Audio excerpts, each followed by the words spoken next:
When I was 18, I was convinced that I had it all figured out. I thought I knew what I wanted to do with my life and assumed that picking a career path would be simple. But I had a lot to learn.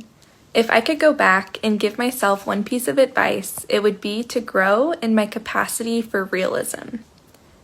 Realism is the attitude and practice of accepting a situation as it is and dealing with it accordingly. Since I was a teenager, I had envisioned myself as a teacher. I loved the idea of creating lesson plans and sharing my knowledge with the next generation. The problem was that I also really disliked leading groups. My whole life, I had really struggled with public speaking and managing other people's behavior.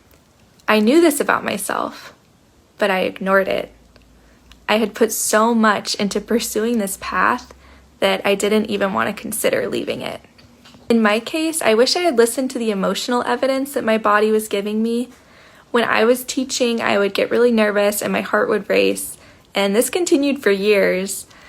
But it wasn't until I cultivated enough realism to be honest with myself that I was able to determine I was on the wrong path and needed to pivot. When you're looking for your purpose, realism leads you to consider all your options. You don't stick with something out of fear. Instead, you get information about different types of jobs and lifestyles, and you wisely choose one to try out. For example, if I had taken the time to explore what other careers might make use of my love for sharing knowledge, my route to purpose might have been a little more direct. Lastly, cultivating realism means knowing that no job is perfect, and that you probably won't just pick one thing that you stick with for the rest of your life. It helps us let go of perfectionism and just take the next right step. In that way, realism can be so freeing. You observe, evaluate, make your best guess, and then repeat the process all over again.